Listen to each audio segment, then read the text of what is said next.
నమస్తే, welcome to Andhraprabha. నేను Raghunandan. 3i atlas విషయంలో నాసాను అందరూ విమర్శిస్తూ ఉన్నారు. ఏదో కొండంత రాగం తీసి ఏదో చేసినట్టు ఎప్పటినుంచో అంతా స్పెక్యులేషన్ నడుస్తుంటే లాస్ట్‌కి మీరు ఒక బ్లర్ ఉన్న ఇమేజెస్ రివీల్ చేశారు అని చెప్పి. నిజానికి నవంబర్ 19 వెడ్నెస్‌డే నాడు నాసా మేము ప్రపంచానికి 3i అట్లాస్ గురించి చెప్పబోతున్నాం. అది ఏలియన్ స్పేస్ క్రాఫ్టా లేకపోతే కామెటా అని ఉత్సాహపరిచి ఉవ్విళ్ళూర్చినట్టుగా చేసి లాస్ట్‌కు దాని గురించి మాట్లాడి ఒక 4, 5 ఫోటోలు చూపెట్టేసరికి దెబ్బకు అందరూ హతాశులైపోయారు.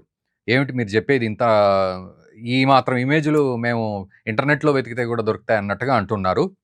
అండ్ దీనికి తోడు అవిలోప్ సైంటిస్ట్ కూడా నాసా రిలీజ్ చేసిన ఫోటోగ్రఫీకి గానీ, లేకపోతే వాళ్ళు ఇస్తున్న వర్షన్‌కి గానీ ఆయన పెద్దగా సంతృప్తి చెందలేదు. ఎందుకంటే ఆయన మొదటి నుంచి కూడా స్కెప్టికల్‌గా ఉన్నాడు ఈ విషయంలో.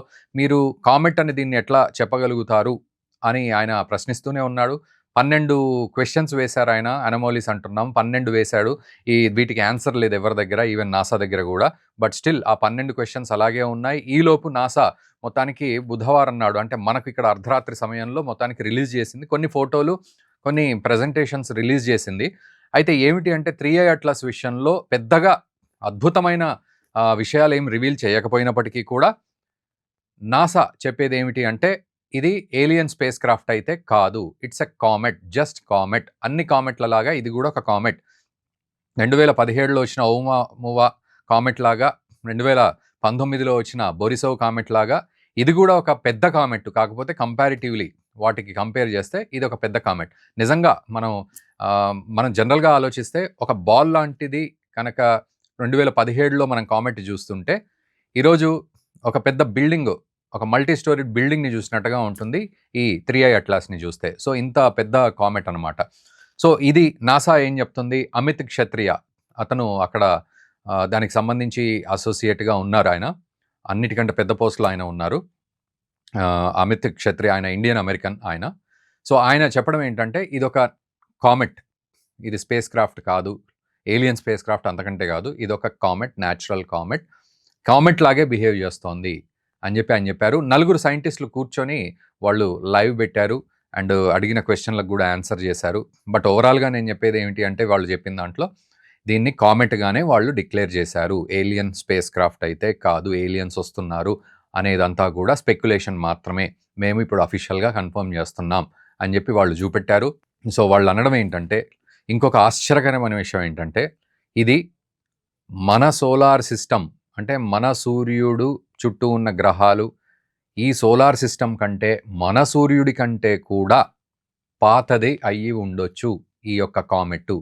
మన భూమి కంటే కూడా కొన్ని వేల ఏళ్ళు పాతది అయ్యి ఉండొచ్చు ఈ కామెట్టు అని చెప్తూ ఉన్నారు. సో మనం ఒక్కసారి దీన్ని ఊహించుకుంటే మనకు అర్థం కాని పరిస్థితి ఏంటంటే, అంటే మన సోలార్ సిస్టమ్ పుట్టకముందే దీని ప్రయాణం మొదలైందా? అక్కడి నుంచి ప్రయాణం చేసుకుంటూ వస్తుందా ఇది? అదే అంటే ఎక్కడి నుంచి వస్తుంది, అసలు ఎటు వెళ్ళిపోతుంది? ఇది ఒక అనంత విశ్వంలోని ఒక అద్భుతమైన రహస్యంలాగా మనకు అనిపిస్తూ ఉంటుంది. సో ఇది నాసా చెప్తోంది. అఫ్కోర్స్ అవిలోబ్ సైంటిస్ట్ దీన్ని ఖండిస్తున్నారు. ఆయన ఇది అసలు ఎక్కడ పుట్టిందో తెలీదు, ఎలా ఎజెక్ట్ అయ్యిందో, అంటే ఎక్కడైనా గ్రహం మొత్తం పగిలిపోయి ఇలా ఒకటి వచ్చిందా, అది ఎక్కడి నుంచి స్టార్ట్ అయింది, ఎలా స్టార్ట్ అయింది అనేది మనమైతే చెప్పలేము. సో వాళ్ళు ఒక అజంప్షన్ వేశారు అనేది ఆయన చెప్తున్నారు. బట్ ఎనీవేస్ ఒక్కసారి మనం ఆలోచిస్తే కూడా ఆశ్చర్యంగా ఉంది. మన భూమి మన సోలార్ సిస్టమ్ కంటే కూడా పాతది అది అంటే ఎక్కడి నుంచి వస్తోంది, ఎప్పటి నుంచి బయలుదేరింది, ఎప్పటి నుంచి ప్రయాణం మొదలుపెట్టింది, ఎక్కడికి వెళ్ళిపోతుంది, ఎప్పటి వరకు ప్రయాణం చేస్తుంటుంది అనే విషయం. దానికి అడ్డుకట్ట ఏం లేదు. ఎక్కడో చోట ఏదో గ్రహాన్ని గుద్దుకోవడం తప్ప, లేకపోతే అలా వెళ్ళిపోతూనే ఉంటుంది. అనంత విశ్వం అనే మన సనాతన ధర్మంలో మనం చెప్తూ ఉంటాం అనంత విశ్వం అని.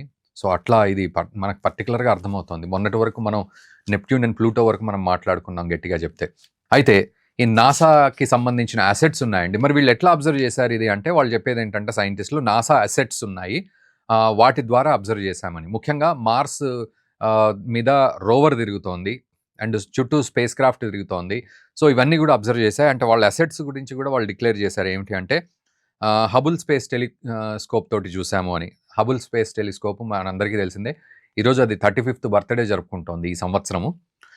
సో జేమ్స్ వెబ్ టెలిస్కోప్తో చూసాము. TESS Swift, SPHEREx, Perseverance, Mars rover, Mars Reconnaissance orbiter, MAVEN, Europa Clipper, Lucy Psyche, Parker Solar Probe, PUNCH STEREO and NASA SOHO machine.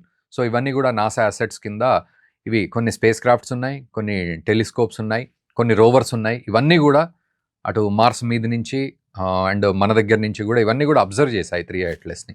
Observe చేసి కొన్ని ఫోటోగ్రాఫ్స్ నాసా రిలీజ్ చేసింది. సో ఈ విషయం అయితే so NASA కూడా declare చేస్తుంది ఏంటంటే మేము అబద్ధం చెప్పట్లేదు, అట్ ద సేమ్ టైం ప్రతి ఇన్ఫర్మేషన్ని కూడా ట్రాన్స్పరెంట్గా మేము మా వెబ్సైట్లో పెడతాం, మా యొక్క ఛానల్లో మేము పెడతాము అనేది వాళ్ళు చెప్తూ ఉన్నారు. సో ఈ రకంగా ఆలోచిస్తే వాళ్ళు దీన్ని కామెంట్గా అంటున్నారు. అండ్ అందులో న్యూక్లియస్ కనబడుతోంది, తర్వాత గడ్డగట్టిన ఐస్ అక్కడ కనబడుతోంది, వాటర్ ఐస్ అంటున్నారు, అంటే నీరుంది అని అర్థమవుతోంది. అండ్ కార్బన్ డయాక్సైడ్ గ్యాస్ ఉంది అండ్ హైడ్రోజన్ ఉంది అనేది వాళ్ళు చెప్తున్నారు. అంటే కార్బన్ ఉంది, ఆక్సిజన్ ఉంది, హైడ్రోజన్ ఉంది అనేది మాత్రం ఇక్కడి నుంచి మనం చెప్పగలుగుతున్నాం. అంటే ఇదేమైనా ప్రాణం ఉన్న ఒక భూమి లాంటి గ్రహం ఏదైనా బద్దలు కొట్టుకొని అలా ముక్కలు ఇలా ఈ అనంత విశ్వంలో తేలుతూ ఏమైనా వస్తున్నాయా, సంవత్సరానికో ముక్క, 2-3 సంవత్సరాలకో ముక్క అట్లా కనబడుతుందా అన్న డౌట్ కూడా మనకు రావచ్చు. ఇది మన డౌట్, వాళ్ళైతే అది చెప్పలేదు. సో ఓవరాల్గా కామెంట్గా మాత్రం దీన్ని చెప్తూ ఉన్నారు. ఇక దీనికి తోడు నాసా చెప్పే విషయం ఏంటంటే ఆ సూర్యుడి యొక్క వెలుతురు కూడా దాని మీద పడడం వల్ల మనకు పూర్తి లైటింగు మనకు అర్థం కావట్లేదు, ఆ బ్రైట్నెస్ అనుకునే దానికంటే ఎక్కువగా కనపడుతోంది అని చెప్తూ ఉన్నారు. అండ్ మరి ఏలియన్స్ ఉన్నారా లేకపోతే ఏలియన్ స్పేస్ క్రాఫ్టా అనే క్వశ్చన్కి వాళ్ళు చెప్పే ఆన్సర్ ఏంటంటే మనము దాన్ని ఊహించలేము, మనం అజంప్షన్ చేసుకోలేము. ఎందుకంటే మార్స్ మీద మనము ఈ పాదముద్రలు అట్లాంటివి చూసినప్పుడు ఎక్కడో కొన్ని వేల సంవత్సరాల క్రితం, కొన్ని బిలియన్స్ ఆఫ్ ఇయర్స్ బ్యాక్ ఈ గ్రహం మీద జీవం ఉండిండొచ్చు అని మనం అనుకుంటున్నాము. సో మనం మార్స్ గురించే జీవం ఉండిండొచ్చు అని అనుకుంటున్న క్రమంలో, దాన్నే మనము ట్రస్ట్ చేస్తున్న క్రమంలో ఏలియన్స్ ఉన్నారు అని మనం ఊరికే ఫ్లూక్గా చెప్పలేము అనేది వాళ్ళ భాషలో వాళ్ళు చెప్తూ ఉన్నారు. సో కామెట్ అయినప్పుడు అది ఏలియన్ స్పేస్ క్రాఫ్ట్ అయితే కాదు, మరి ఏలియన్స్ ఉన్నారా అంటే ఏమో తెలీదు అని వాళ్ళు అంటున్నారు. సో ఆబ్వియస్గా వాళ్ళు చెప్తున్నారు. అయితే ఇక్కడ వరకు ఒక పాత్ర అయితే అటు అవిలోబ్ అనే సైంటిస్ట్ మొదటి నుంచి కూడా 12 ప్రశ్నలు వేస్తూ ఉన్నారు. ఆ 12 ప్రశ్నల్లో నాసా వాళ్ళను కూడా విమర్శించాడు ఆయన. సో నాసా ఏదో పెద్ద అద్భుతాలు క్రియేట్ చేసి మనకు ఒక అద్భుతమైన అవి చూపెడుతుంది అంటే పెద్ద చేసింది ఏమీ లేదు. అదే కార్బన్ డైఆక్సైడ్ ఉందని చెప్తుంది, అదే హైడ్రోజన్ ఉందని చెప్తోంది. ఈ విషయాలు మనం ముందు నుంచే చూస్తూ ఉన్నాం కదా. అండ్ నికెల్ ఉంది, ఐరన్ లేదు అని నేను కూడా చెప్తూ ఉన్నాను కదా. నా అబ్జర్వేటర్, నా కొలాబరేటర్స్ నాకున్నారు కదా. సో ఇవన్నీ చూస్తే నాసా కొత్తగా ఏం చెప్పింది, అసలు ఏలియన్స్ కాదు అని మాత్రమే చెప్పింది. కానీ ఆ కామెట్ గురించి ఓకే కామెట్ లాగా బిహేవ్ చేస్తుంది అన్నప్పుడు సో దాని పాత్ ఎట్లా చెప్పలేకపోయారు వీళ్ళు, అది ఏ ఆర్బిట్లో ఏ పాత్లో ఎట్లా వెళ్తోంది అనే విషయాన్ని ఎందుకు క్లారిటీ ఇవ్వలేకపోయారు. దీనికి తోడు అది జీవమున్న యొక్క కామెటా లేకపోతే ఆ జీవానికి సంబంధించిన గ్రహం నుంచి వచ్చినదా, ఇట్లాంటివి ఎందుకు చెప్పలేకపోయారు. అండ్ తర్వాత మన సోలార్ సిస్టమ్ కంటే ముందు నుంచి అని అన్నారు, కానీ అసలు అలా ఎలా చెప్తున్నారు, అలా ఎలా వాళ్ళు క్యాల్కులేట్ చేశారు అని తను ప్రశ్న అడిగాడు. ఇక ఇదొక ఎత్తు అయితే దీనికి సంబంధించి ఈ యాంటీటైల్స్ గురించి మనం మాట్లాడుకున్నాం. సో ఏదైతే ఈ కామెట్ ఉందో దాని దగ్గర నుంచి యాంటీటైల్స్ అంటే కామెట్ వైపుకు వెళ్ళేవి, కామెట్ నుంచి బయటకు వచ్చేవి, ఇట్లా టైల్స్ని కనుక ఆలోచిస్తే ఈ యాంటీటైల్ ప్రొజెక్షన్ ఎక్కడి నుంచి వచ్చింది, తర్వాత సూర్యుడికి టైల్ ప్రొజెక్ట్ చేస్తుంది ఏది వెనక వైపు ఉండకుండా ముందు వైపు సూర్యుడి వైపు పాయింట్ అవుట్ అవుతున్న టైల్ గురించి మరి వాటి గురించి ఏమీ చెప్పలేదు. ఏ అబ్జర్వేషన్స్ని కూడా వారు పూర్తిగా రివీల్ చేయలేదు అనేది ఆయన చెప్తున్నమాట. దీనికి తోడు నాన్ గ్రావిటేషనల్ యాక్సిలరేషన్ గురించి కూడా వాళ్ళు ఏం క్లారిటీ ఇవ్వలేదు. సో యాక్సిలరేషన్ అది మార్చుకుంటూ ఉంది, అంటే గ్రావిటీతో నడిచే దానికంటే కూడా నాన్ గ్రావిటేషనల్గా కొంత మార్పు అయితే ఐదర్ ఇన్సైడ్ నుంచి జరగాలి మార్పు, లేదా అవుట్ సైడ్ నుంచి దాన్ని ప్రెషర్ చేస్తే ఆ మార్పు ఇలా జరగాలి ఆ కామెట్ ట్రావెల్ చేసే ఫామ్లో, ఆ లైన్లో. సో దాని గురించి కూడా ఏమీ చెప్పలేదు.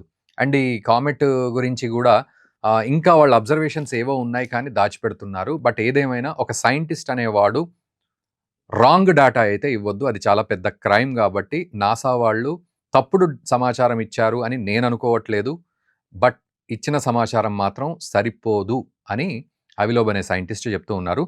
సో మీరేమంటారు? మొత్తానికి మనకు ఒక క్లారిటీ వచ్చేసిందండి, ఇది ఏలియన్ స్పేస్ క్రాఫ్ట్ అని నిన్నటి వరకు మనం గమ్మత్తుగా మాట్లాడుకునే అవకాశాలు ఉన్నాయి. బట్ ఇప్పుడు నాసా చెప్పేసింది మీరు అవన్నీ నమ్మొద్దు, ఓన్లీ కామెట్ అని చెప్పి. అండ్ ఇది ముఖ్యంగా ఫైనల్ టచ్ ఏంటంటే భూమికి ఎటువంటి డేంజర్ అయితే లేదు, ఇది భూమిని గుద్దుకునే ప్రసక్తే లేదు, దాని దారి వేరు మన దారి వేరు, కాబట్టి అసలు భూమిని గుద్దుకునే ప్రసక్తే లేదు. అండ్ ప్రస్తుతం ఇప్పటికీ మనం సూర్యుడి దగ్గరికి ఎంత దూరంలో అయితే ఉన్నామో అంతకు డబుల్ దూరంలో, అంతకంటే ఎక్కువే ఉంది. అంత దూరంలో ఉంది అని చెప్తూ ఉన్నారు. సో మీరేమంటారు? అంటే డిసెంబర్ 19కి భూమికి దగ్గరలోకి వస్తుంది. అది కూడా కొన్ని లక్షల కిలోమీటర్ల దూరంలో ఉంటుంది. గంటకు 2,00,000 కిలోమీటర్ల స్పీడ్ తోటి అది ప్రయాణం చేస్తోంది. అట్లా డిసెంబర్ 19థ్ మన దగ్గరికి వస్తుంది. మన దగ్గరికి అంటే కొన్ని లక్షల కిలోమీటర్ల దూరంలో అది ఉంటుంది. సో మీరేమంటారు ఈ కామెట్ గురించి? ఇప్పుడు కామెంట్ చేయండి. ఏలియన్ స్పేస్ క్రాఫ్ట్ అనేది పక్కన పెట్టేసి ఈ కామెట్ గురించి మీరు కామెంట్ చేయండి. ఎక్కడి నుంచి వస్తుంది? ఏం జరిగి ఉండొచ్చు? ఏదైనా గ్రహం బద్దలైందా? ఆ ముక్కలే మెల్లిమెల్లిగా ఒక్కొక్కటి కనబడుతున్నాయా? లేకపోతే ఏదైనా గుద్దుకొని ఒక పెచ్చు లేచిపోయిందా ఏదైనా గ్రహాంది? ఏదైనా కావచ్చు. బట్ ఏమిటి? మీరేమనుకుంటున్నారు? ఇది మన ఊహకు మించి కాసేపు ఊహిస్తే మనకు ఒక అంచనాలాగా ఏదో వస్తుంది. అందులో నిజం ఉండొచ్చు, ఉండకపోవచ్చు. బట్ ఒక అద్భుతమైన ఇమాజినేషన్ అయితే మనము ఆవిష్కరించుకోవచ్చు మన మనస్సుల్లో. మరి మీరేమంటారో చక్కగా కామెంట్ చేయండి. అద్భుతమైన కామెంట్లు ఇవ్వండి. అండ్ ఈ వీడియోని మన మిత్రులకు కూడా తప్పకుండా షేర్ చేయండి. ఇది ఏలియన్ స్పేస్ క్రాఫ్ట్ కాదు, కామెట్ అనే విషయాన్ని. Thank you very much.